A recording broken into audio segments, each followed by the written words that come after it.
All right, folks, this is Truth Ministries bringing you the truth and nothing but the truth. All right, today I put together a little presentation and I put it together because it's been a lot of talk going around the so called conscious community, right? About where we are actually from, the origins of humans or the origins of African Americans and all this and that. So, what I did was I put together a presentation to better inform people about the truth of where we are from. Okay, it's obviously a lot of people in our community literally do not actually pick up books and actually do the research and actually do the studying. There's a lot of people that's just out here talking and not actually doing the work. All right, so today we're gonna clear a lot of that stuff up. All right, first thing we're gonna do is cite our sources. All right, because they say the name of the game is now source up or shut up, right? So I'm sourcing up. All right. And this is just some sources. This is not even all the sources I have for this presentation, but I'm not going to make more than one slide for sources. So this is a good place to start. So if you want to find these sources, just pause the video, write them down real quick, go look them up.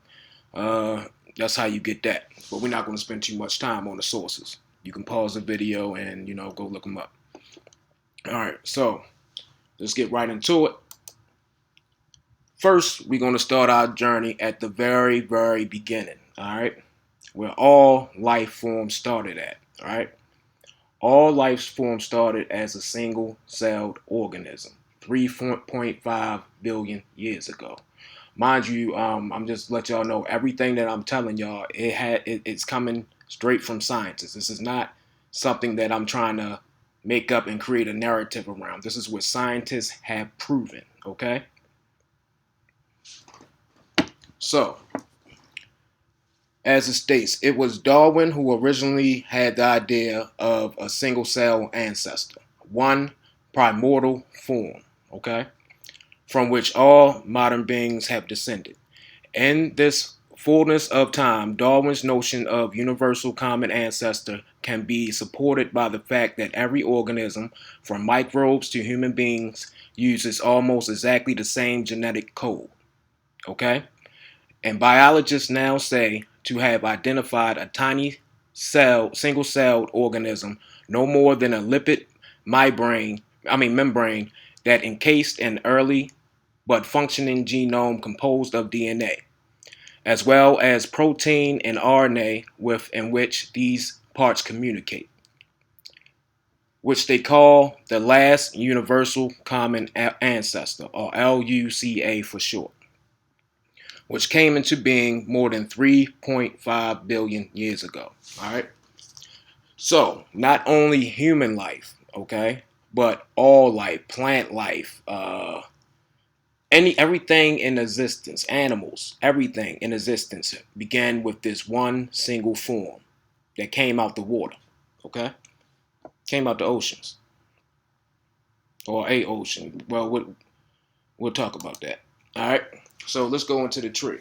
That's basically this picture is just showing what I was just telling you, how we have the last universal common ancestor and how all different forms of life stem from it. Okay. And it's all because we evolve. We're gonna get into how we evolve and all that, why we evolve, and all that in just a minute. I have a lot to say today. Okay. So we're gonna get into it. So the fact is, all living organisms, from the smallest organism to the largest modern mammals, contain cells that use the same basic chemical processes and pathways and use the same genetic code, meaning that in this sequence, all living organisms are related. Okay? Now, let's get into what causes this type of evolution. All right? What evolutionary pressures were most influencing in the causing mutations to come about? Because that's what causes the evolution. It's mutations in the cells. All right, because of the different climates that we are in during different times, our cells adapt or mutate to better suit the environment, to better support life in the organism. You see what I'm saying? So it adapts to whatever environment it is in, so it can survive. Okay, so that's what it does. But it's called all this is caused by stuff. So we're gonna get into that. The evidence is that climate change may have played a large role in shaping human evolution, and also competition between humanoids by large numbers over the period we are considering. There is a trend towards cooler and drier conditions, but within that trend, the climate oscillations at predictable intervals. So basically, the climate change is actually happening on a predictable cycle. Okay, and we're gonna get into that too. So on this cycle, it's becoming hotter and drier during different times in history. Okay, so at times it will be hotter and wetter, and at other times cooler and drier. So diet and locomotion that works at one time may not be the same, be so successful in another location. So basically, because of the changing in environments, for certain food sources might not be there. You know what I mean? So the animals or the organisms on Earth are forced to adapt to the changing climate. It's either adapt or die. Okay? But we're going to get into that. The climate alternated rapidly between wet and dry periods, so to strive, our ancestors had to adapt to rapidly changing landscapes. The difference of a favorite food or the replacement of a long wet season with a longer dry one creates pressures that lead eventually to adaptation, extinction, or evolution into different species. Okay, so you got the species have a choice during these times. It's either adapt, go extinct, or to evolve. Okay, according to Darwin's theory, over time these creatures who emerge with advantage advantage I'm sorry, I can't pronounce the word. Advantageous traits such as large brains and the genes that carry will come to dominate because more of them will survive. Okay, so basically, the smarter the more our brain power increase or our brain size increase, the smarter we became. Okay, and the smarter we became, the more likely we were to survive through these different times. We learned to do different things. We learned to eat different type of animals. Okay, so I'm gonna go deeper into that in a second, but let's go into this. All right, let's get some evidence for climate change. All right, what is the evidence for these climatic changes? Peter B. Monaco describes the process of drilling cores for ocean sediments nearly half a mile into the sea bottom and a mile and a half of water in the Arabian Sea. By drilling into the seafloor off the African coast, geologists have been able to penetrate a multi-million year timeline capsule, recovering long cores of sediment that preserve complete record of past African environments. Since the divergence of great apes and human lineages several million years ago, the ocean bottom in the Arabian Sea had accumulated nearly 1,000 feet of deep sea mud at the rate of about 1.5 inch every 1,000 years.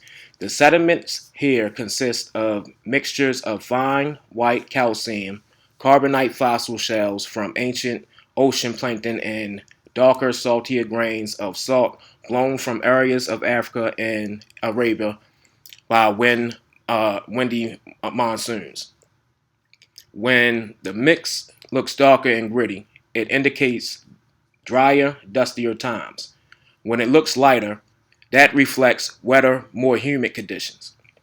The research indicates that the alternating light and dark layers repeated about every 3 feet, which meant they changed every 23,000 years, in tune with the Earth's wobble.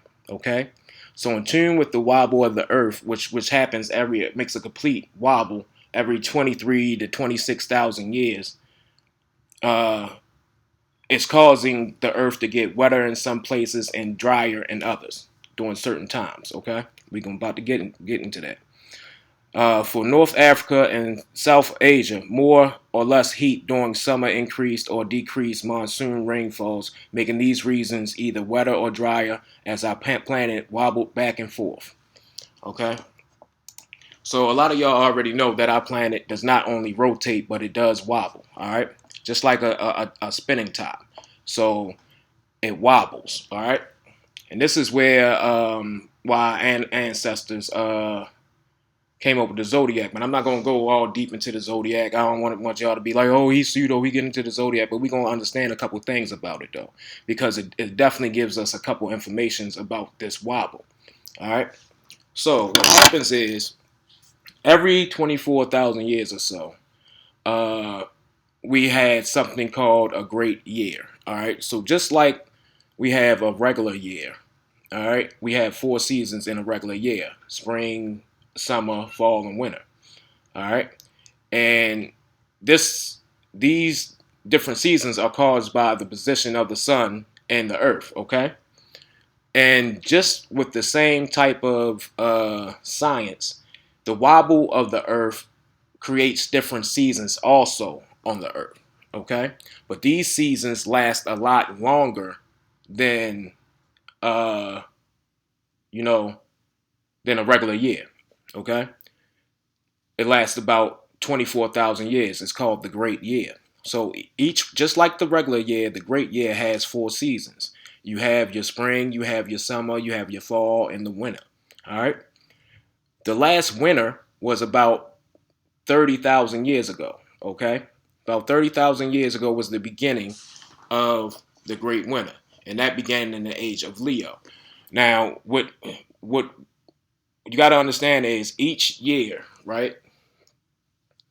Our sun rises directly at the equator in a certain position every year. Okay, it's called the spring equinox, and the constellation behind it represents which uh, which age we are in. Okay, so it's 12 ages altogether.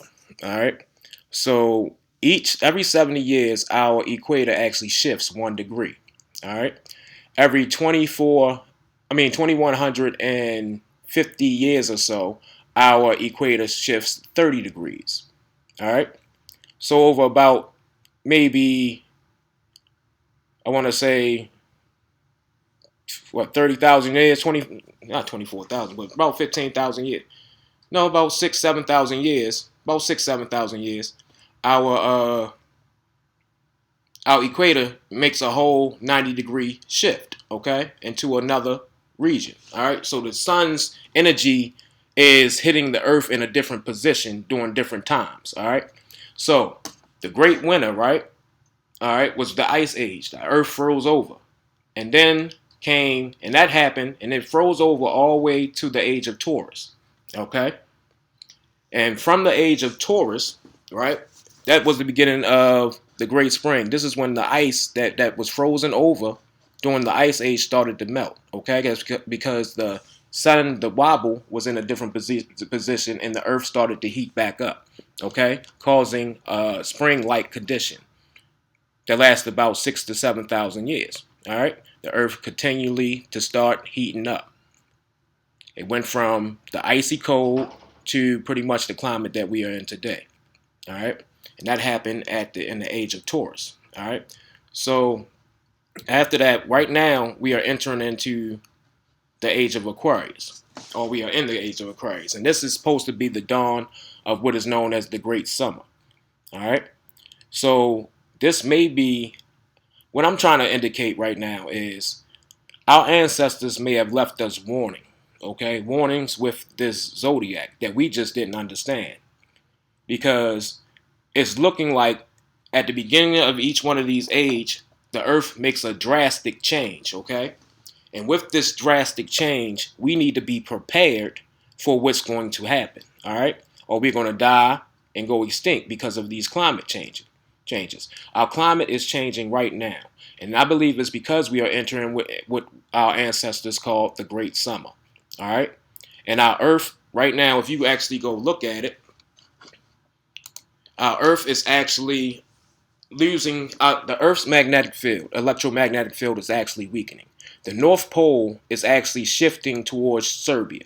The magnetic North Pole. We have two North Poles. We have the geographic North Pole and you have the magnetic North Pole. The magnetic North Pole is actually shifting towards Serbia. Okay?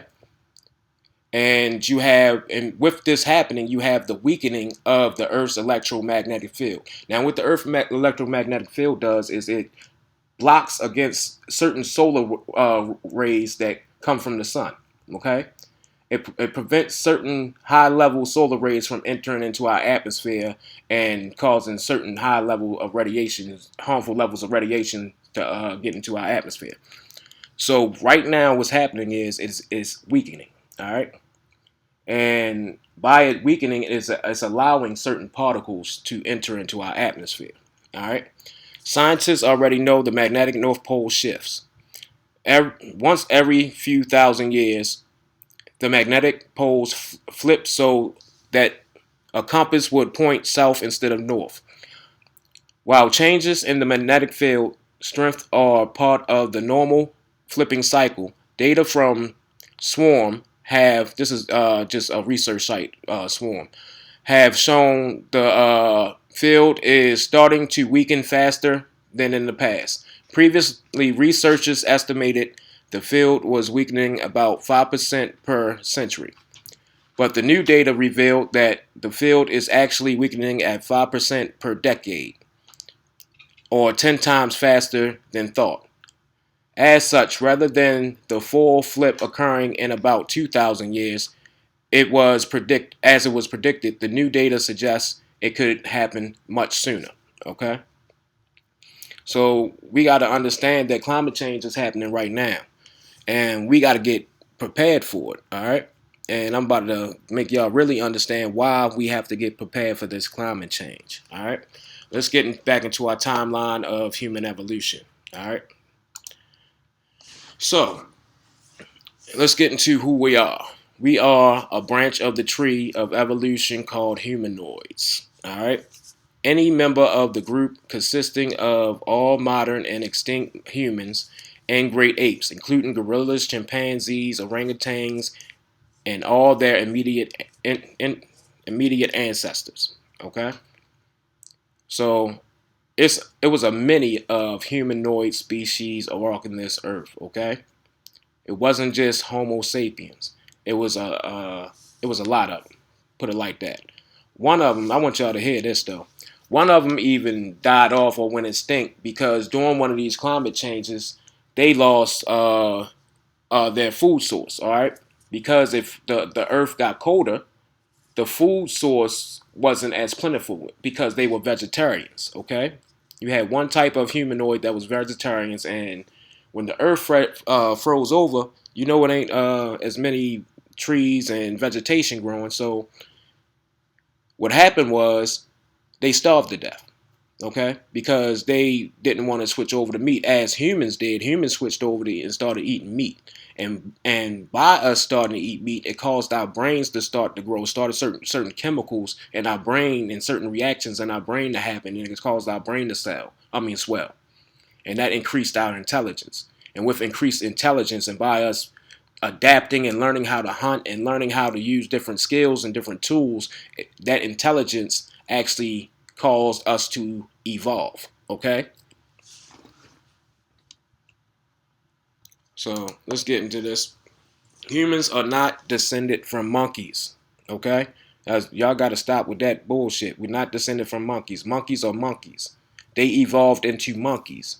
Like we evolved into humans, they evolved into monkeys. They went their way, we went our way. From the same common ancestor. Okay?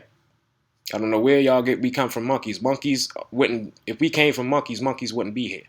Because monkeys would be extinct. Okay? The common ancestors that both our gene came from is extinct. Okay?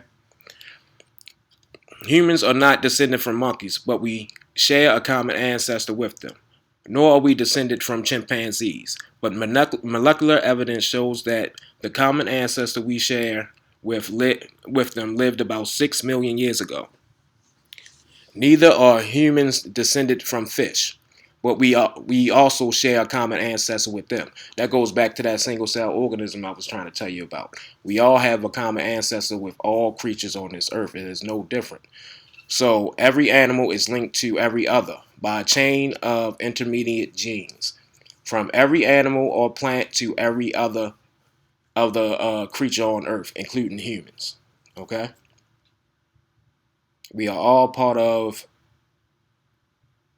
one big tree that has branched out over billions of years. All right, let's move on. Let's move on to our closest known relative, the Neanderthal. All right. It is said that both the Neanderthal and Homo sapiens both came from a species called Homo erectus. Okay. So from Homo erectus came the Neanderthals and Homo sapiens. All right. This is what I want y'all to understand about Neanderthals. Neanderthals were not dumb. They were not monkeys. They were not uh, beings without thinking ability. Put it like that. These people made ovens. They literally made ovens. They made weapons, as you can see right here with the lizards. These are different bone weapons that they made out of deer bone, and they use it to hunt. Also, if you look in this picture right here, you can see what looks like a cross, but it's not a cross. It's just this is a bad picture. When they did the tracing of it, it actually was a type of artwork that one of these Neanderthals actually drew on the wall. So they actually were drawing. If you want to look at it, it might be considered some of the first forms of hieroglyphs. If you want to take it there, but I don't know. They actually were creating art on walls and caves. Okay. The scientists have done all the research to determine whether or not this is just from like somebody sharpening a weapon or cutting a fish or something, but it wasn't. It's actually a pattern, and it's actually something that was done by design. So Neanderthals first appear in the archaeological record about 130,000 years ago, and they vanished from the record as recently as 28,000 years ago, about 25,000 years before the Egyptian pharaohs. Once in Eurasia, they survived tens of thousands of years of ice ages and climate fluctuation. But during one very cold period from about 60,000 years ago, modern humans spread across Europe. Their presence may have prevented Neanderthals from expanding back into areas they once favored. And over just a few thousand years, Neanderthal numbers dwindled to extinction. Okay?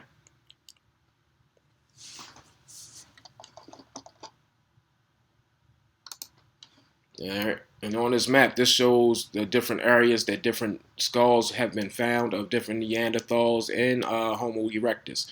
Homo erectus died out about the latest bones were found about to be 27,000 years old. So about 27,000 years ago, the Homo erectus died out.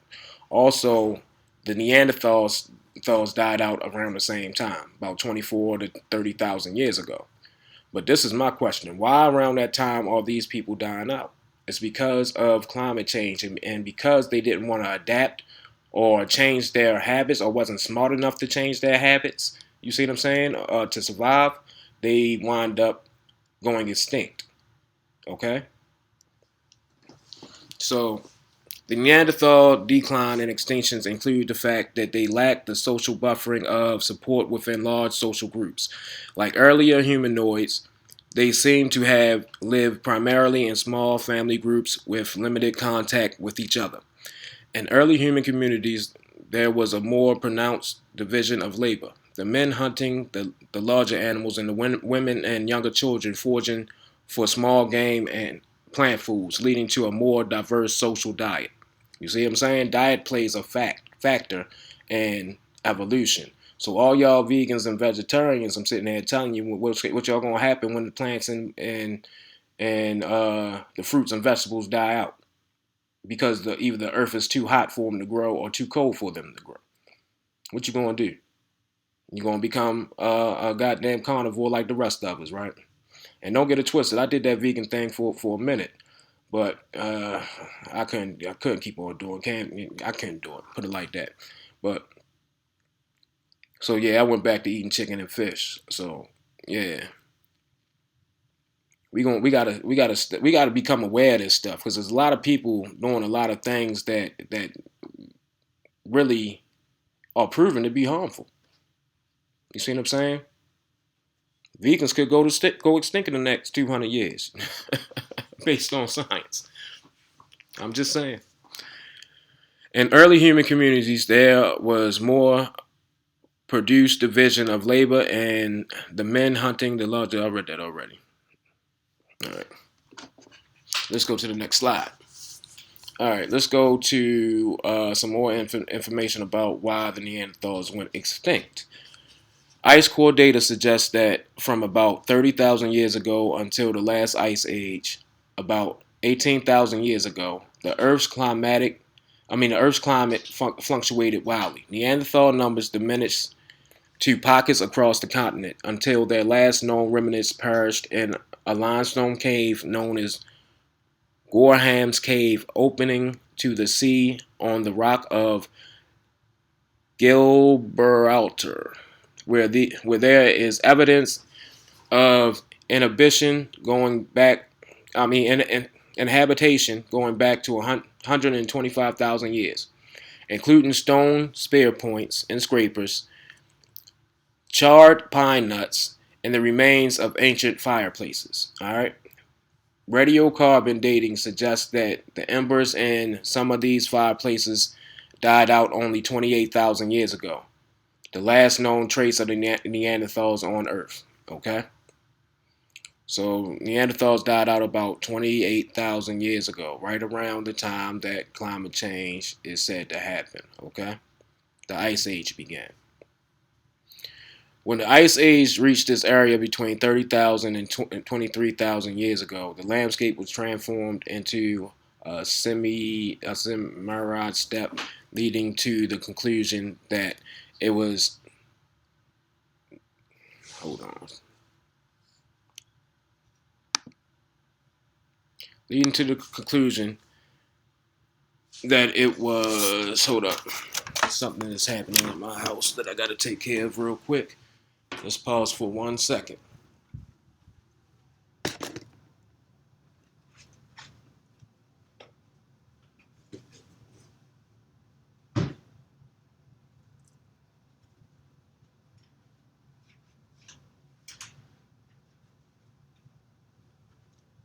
All right, folks, sorry about that.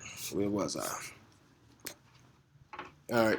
When the Ice Age reached this area between 30,000 and 23,000 years ago, the landscape was transformed into a semi-arid steppe, leading to the conclusion that it was not so much the arrival of modern humans, who were undoubtedly more efficient at food gathering and multiplied at a faster rate, as the dramatic shifts in climate that pushed the Iberian Neanderthals to the brink.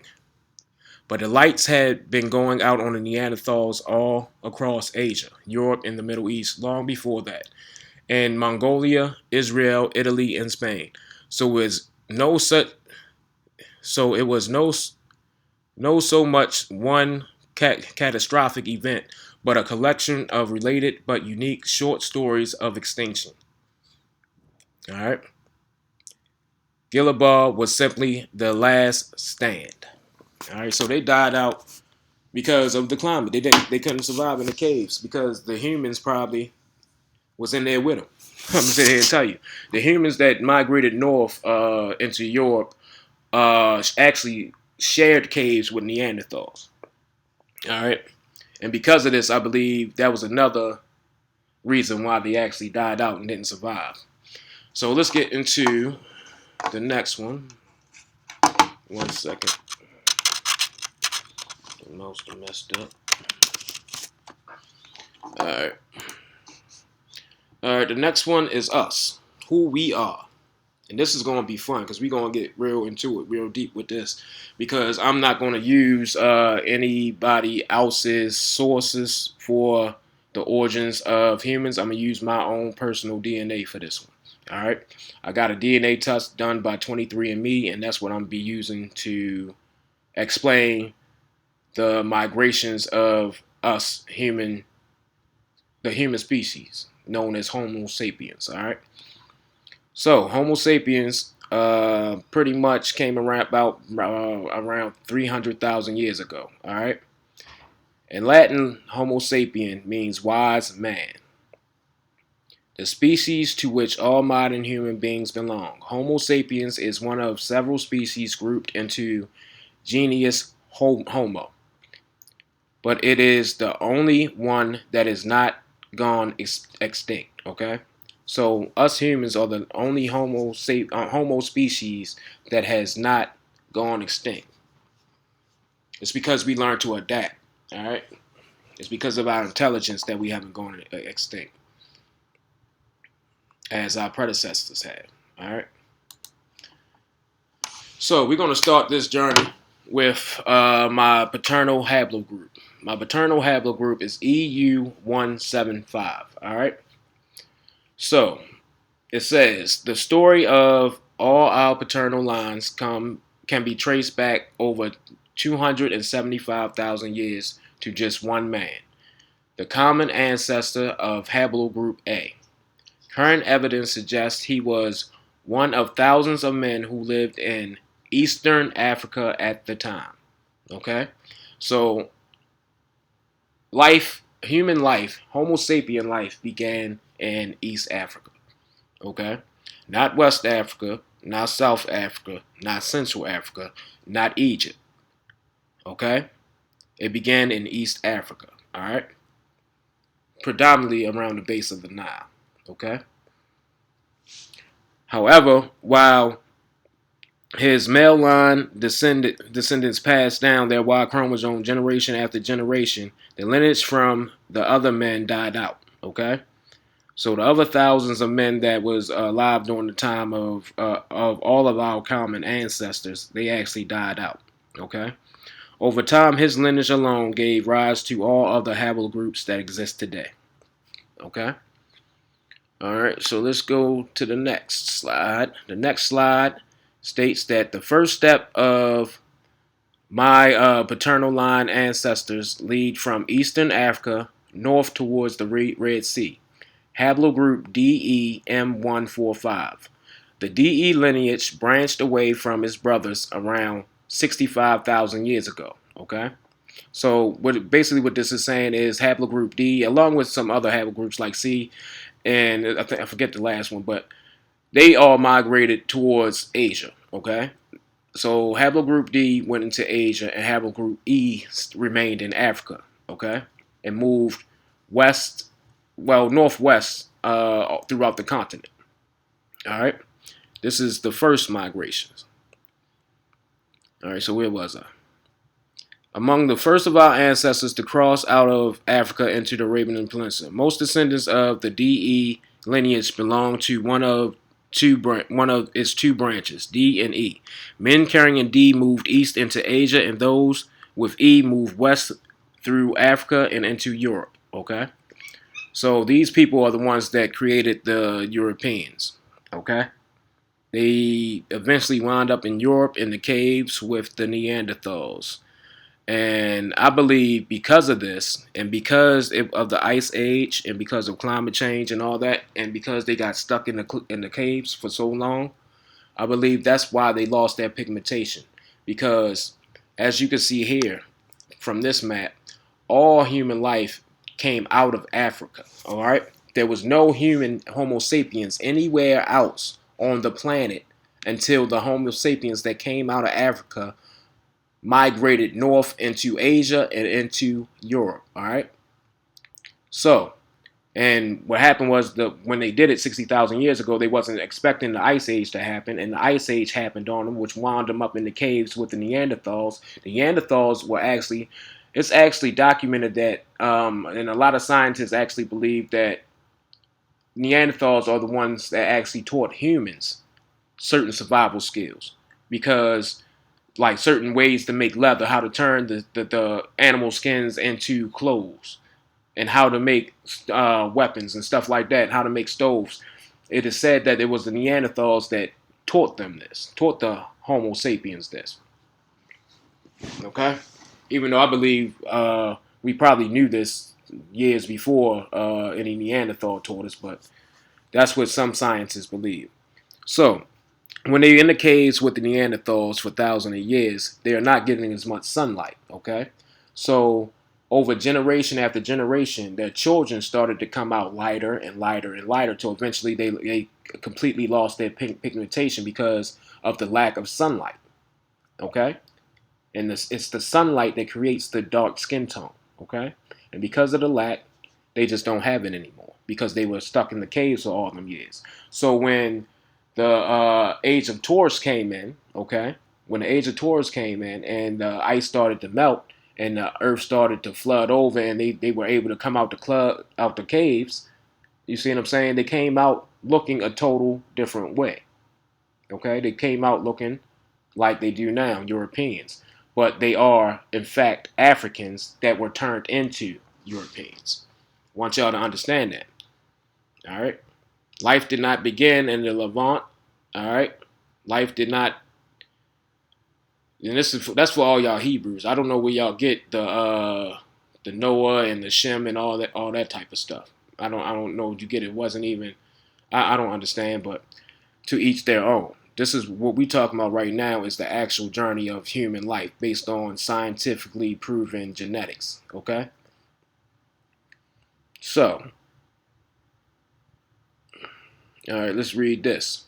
My branch, my branch, my path branched off again over 60,000 years ago with the rise of haplogroup EM96, also simply called haplogroup E. Okay, EM96 is simply E1B1. Okay, it's E1B1, but they just changed the name. This is something new that they did. They changed the name of the haplogroup, so you have EM96.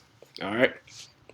And simply called haplogroup E. The common ancestor of EM96 may have lived in northeastern Africa or the Arabian Peninsula. Since then, his descendants have carried it throughout the African continent and into neighboring regions of Europe and the Middle East. Okay? So yeah, this is where all our ancestors come from, is because we went into the mountains. We went all over this planet. Okay? And because of certain climate conditions and certain foods that we had access to and the environment, it caused our DNA or our bodies or the organisms to change, okay?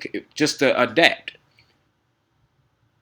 What our bodies do, or the human organism does, is it adapts to the environment around them. That's what our cells do, all right, for survival purposes. And it comes out in our children. How we evolved is our children come out better than we are. All right, more able to survive in these climates. Okay, that's how it works. So from there, from E96, we spread out all throughout the African continent. All right. So this is my paternal lineage. All right.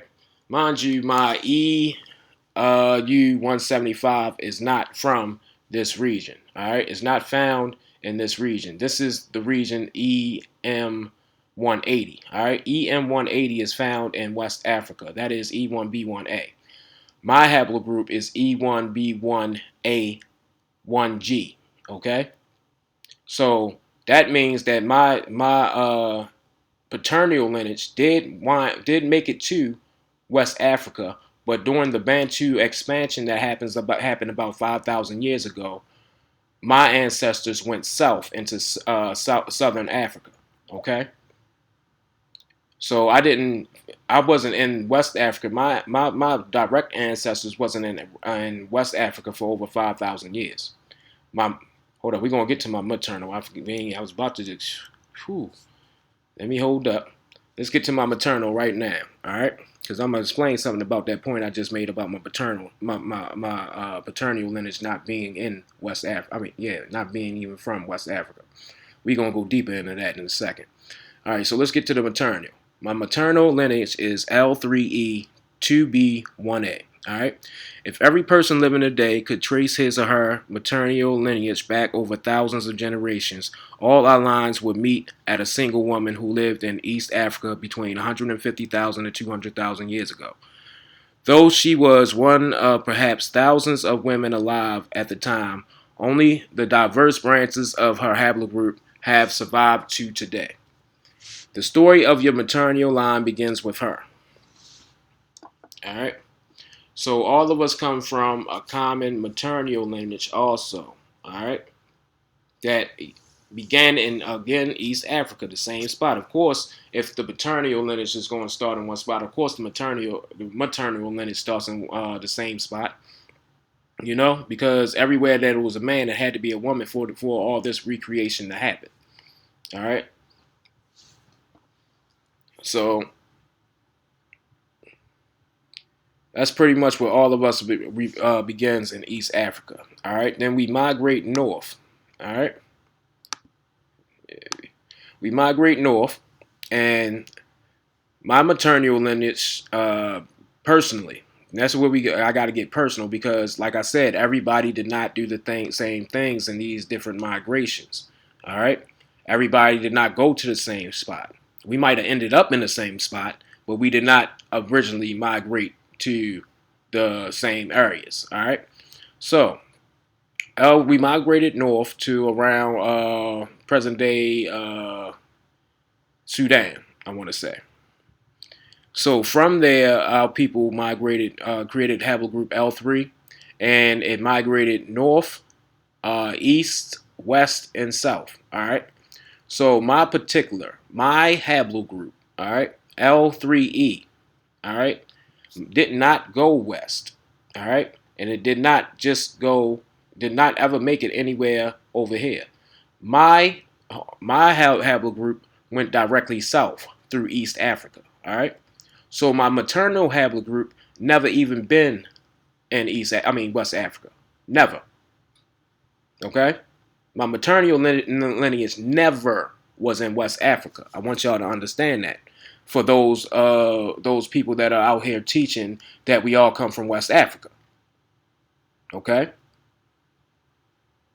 We do not all come from West Africa. We come from the entire continent, which is why we should learn and try to study the entire continent. Not just Egypt, not just West Africa, but the entire continent as a whole. Okay? That we West African bullshit, that shit's nonsense. I don't know why y'all are trying to even enforce that shit. Yo, this is nonsense, bruh. But let's get back into this. All right, where was I? Your maternal line stems from a branch of L3 called L3E. The members of L3E all descended from a woman who lived approximately 36,000 years ago in Central or Northeastern Africa. Much later, her descendants spread southward with the eastern arm of the migration by Bantu-speaking people. All right, so during the eastern arm of the Bantu expansion, which is this arm right here that I'm pointing at, we went south. Okay, and this happened about 4,000 years ago. Really, it was about 5,000 years ago, but estimate. All right, so during the Bantu expansion, I went south. Where was I? With the eastern arm of the migration by Bantu-speaking people, and began about 4,000 years ago in the vicinity of present-day Cameroon. This migration eventually reached most of sub-Saharan Africa, and today L3E is most common in Central and Southeast Africa. It is also found among African Americans and about 1/3 of Brazilians whose maternal lineage trace back to Africa in the slave trading era, an indication that their ancestors may originated in Angola rather than the more common slave trading centers of the African West Coast. All right. So basically, my ass wasn't in goddamn West Africa. I came from a different part, bro. You see what I'm saying? You see the problems with y'all telling, oh, we all West Africans. We all come from West Africa. No, nah, bro. And the only reason you think that is because you ain't did no research. You ain't studied none of this shit. All you do is go off of what other people tell you. You see what I'm saying? Oh, call in Gozy. Call in Gozy real quick. See what he say about it. Instead of going and pick up a book and learning this information for yourself. And that's your mistake. Your mistake is turning books away just because you read a title on it and think it's pseudo. Okay? For the record, let's make this clear. A microcrystal is a piece of equipment used in electronic devices. Okay? And the person that I'm addressing understands that statement. That's not for everybody. He knows who I'm talking to. All right. So let's be clear. We have to start studying and understanding this stuff instead of just going out and making comments and then trying to spin the narrative to fit your comments instead of just speaking the truth. You see me, I'm sitting here right now speaking the truth. I ain't worried about no storm that come my way after this. I built my shit on a rock. That's why my shit is called Truth Ministries. It's built on the rock of truth. You see what I'm saying? I ain't sitting here trying to mislead nobody. If I make mistakes, I correct them. That's all that is. All right, so let's go further. Your paternal line stems from the EM180 branch of E, which dominates south of the Sahara. The haplogroups originated about 17,000 years ago in pockets of Western Africa that were habitable at the time, when much of the continent was extremely dry due to the Ice Age conditions. Over 10,000 years later, men bearing haplogroup EM180 migrated throughout sub-Saharan Africa, spurred by the development of agriculture and iron working in the region. EM180 is most common today among speakers of Bantu languages and those related to them. It reaches levels of up to 90% among the Mandinka and Yoruba of Western Africa, where the migration began. Farther from their origin, EM180 reaches frequencies of 50% or higher in the Hutu, Sukuma, Haruru, and I can't pronounce that last one, but y'all see what it say. The lineage is also the most common haplogroup among African American male individuals. About 60% of African American men fall into this haplogroup primarily due to the Atlantic slave trade, which drew individuals from Western Africa and Mozambique, where EM180 accounts for the majority of the men. Okay? So, yeah, it's true. 60% of African Americans come from West Africa. The majority of African Americans are from West Africa, but it's not all of us, bro. We all don't come from there. We come from different areas, and that means we have different stories. All right. And because of these different stories, it don't make us a different people. It just means we migrated to different locations. We all still the same people that originated in a little spot in East Africa. All right. So let's continue on.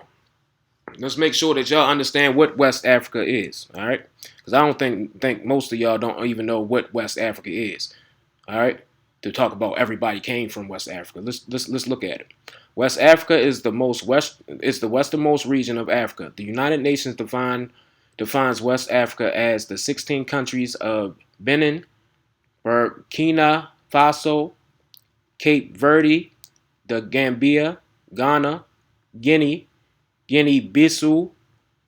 Ivory Coast, Liberia, Mali, Mauritania, Nigeria, Senegal, Sierra Leone, and Togo, as well as the United Kingdom overseas territory of Saint Helena, Ascension, and Testien de Kanha. Okay? So that is the countries that is West Africa. All right? That is the countries that is West Africa. All right? But this leaves that means that if everybody came from this little pocket, nobody came from over here. All right? And that's just simply not true. Simple records show that we came from Cameroon and there's other places, Angola. You see what I'm saying? There's plenty of other places that we came from other than West Africa. All right? Just want y'all to understand what West Africa is. And now we move to the Bantu expansion, what I was talking about. About 5,000 years ago, many people in sub-Saharan Africa still relied on hunting and gathering and foraging as their main means of collecting food. But that was soon going to change. People in West Central Africa began experimenting with agriculture, cultivating the yams, the legumes, peppers, and gourds that would become staples of sub-Saharan African diet. These people spoke languages belonging to the Bantu language family, and about 4,000 years ago, they began to move. First, they headed east across the central rainforest.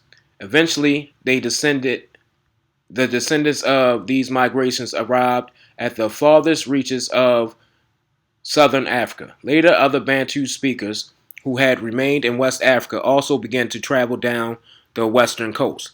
As they traveled over a period of centuries, they both displayed and absorbed many of the hunter-gatherer groups that were already living throughout Africa. Their agricultural and technological knowledge also diffused to other local groups. They often intermarried, sometimes adopting local cultural practices of those people they encountered. The languages that they brought with them from their ancestral homeland spread throughout sub-Saharan Africa, and today the majority of sub-Saharan African languages are Bantu. Okay? Okay? I want y'all to understand that, man. Over 5,000 years, this was around the time that the pyramids was getting built. We was migrating south.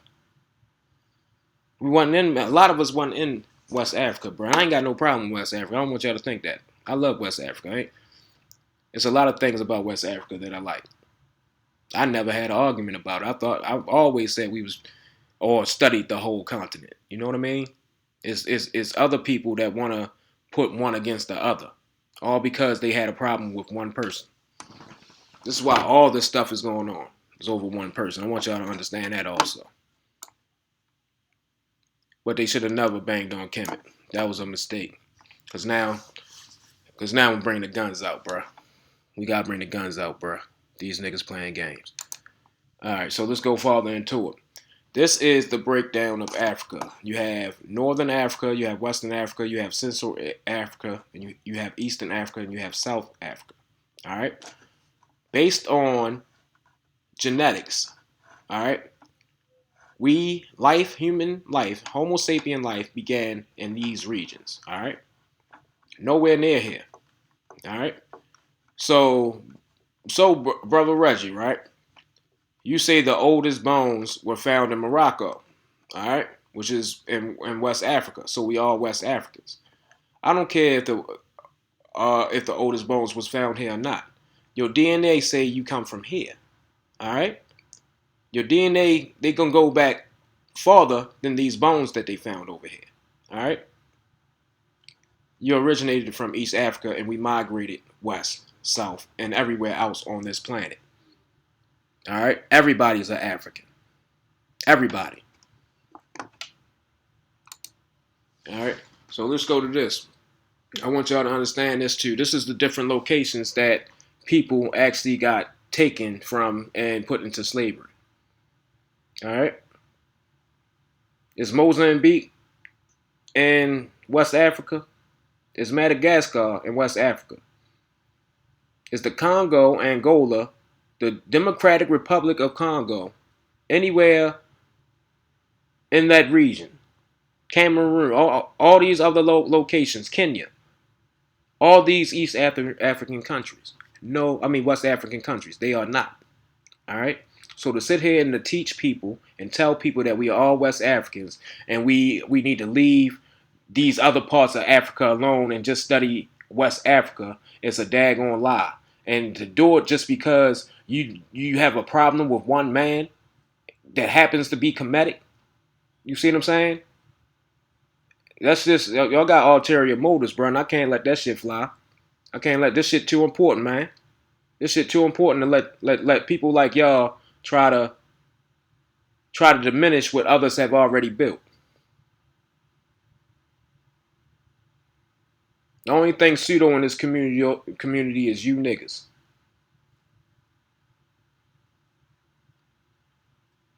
I think half of you agents anyway, though. I ain't gonna go there yet. I'm gonna do some more research, but let me find out. All right, let's go deeper. All right, this is my timeline. This is going to just put the nail in the coffin on all this shit. This is my timeline of my DNA when certain type of shit, certain genetics was introduced into my bloodline. All right, so we're not going to start at the beginning because this is the most recent. This is the most recent areas that was injected in my bloodline. Let's go back before we had all this put in. All right, let's go all the way back about 8+ generations. All right, it says that my oldest lineage means if you go farthest back, I was in the Sudan. All right, this is all before slavery. This says 1710. Around 1710, my ancestor was in the Sudan. All right, then this is also around the time that the Portuguese was definitely in Africa snatching up slaves. All right, so I can understand the Spanish and Portuguese being in my blood because that's right around the time of slavery. Maybe that's when they snatched me. All right, and then I was introduced into hunter gatherers and southern Eastern Africans. All right, so I was definitely in Southeast Africa. All right, I did not come out of West Africa. That's just a fact. And then during this time, longer going through the 1700s, this is when the Europeans started to rape my ancestors, and all the European blood got introduced into my DNA. All right, this is when it happened. So all this got introduced in my DNA after I was taken in. My ancestor was taken into slavery.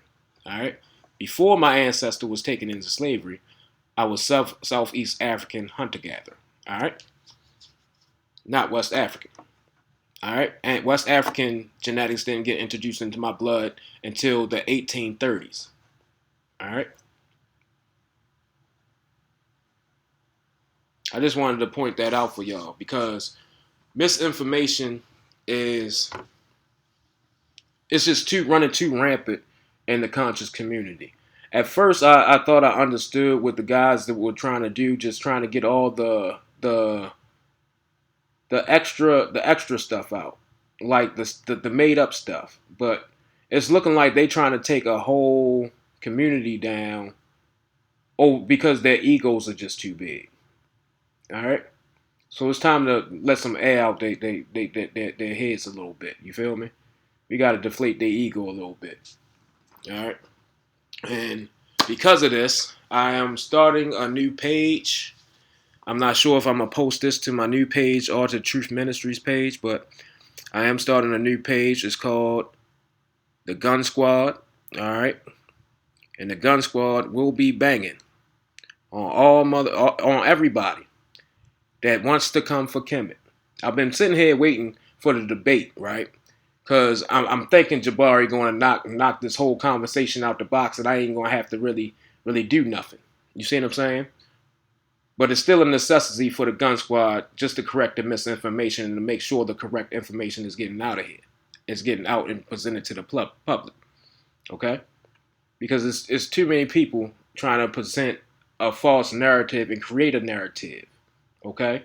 Instead of letting the narrative just be the narrative. All right. So the Gun Squad is coming. All right.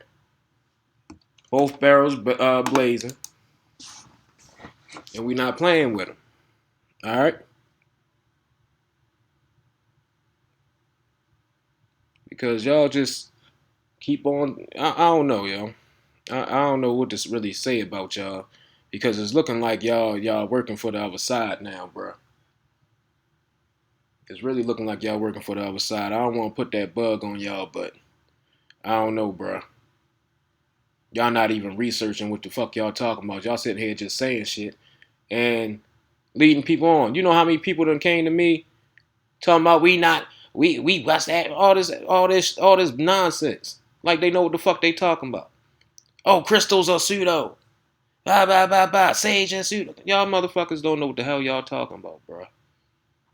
Y'all don't know what y'all talking about. And then y'all try to put everybody in the same box. I'm not everybody else, bro. I studies everything. If I'm talking about it, it's because I research certain things and I'm finding it to be scientifically true. I'm not going to sit here and put out information that I haven't researched. Okay? People are banging on organizations such as Kemet. People are banging on Kemet because they don't understand Kemet. It's just they just don't understand the text. They're still calling these so-called gods gods. Oh, you spooky if you believe in a god. First off, the Kemetic gods ain't even gods. They're different aspects of yourselves and different aspects and different forces that exist in nature. And if you study to master these different forces or in different aspects of yourself, you'll get to know yourself and learn how to operate differently in society. This was the point of it. It wasn't to get you to believe in nothing higher than yourself. It was to get you to become the best of yourself.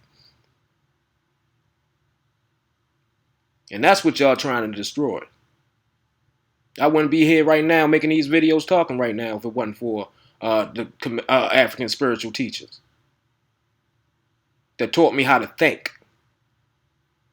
and how to manage my thoughts instead of just reacting like most of y'all do.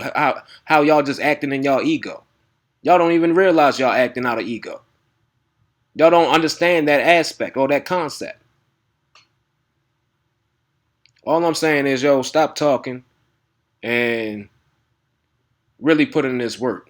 All right? This is how y'all address me from now on. Y'all wanted to step the bar up and say source up or shut up. Well, now I'm stepping the bar up. Make a video, make a presentation or shut up. We want to see the presentation, bro. We want you to do some work. You got a problem with anything I say, do the work. Prove me wrong. Prove anything I said in this video to be wrong. Don't sit there and just come in my comments talking about, oh, you pseudo. That shit ain't gonna fly no more. Prove that I'm pseudo. What's your source? This is what I'm saying to y'all, man. Playtime done. And I'm out.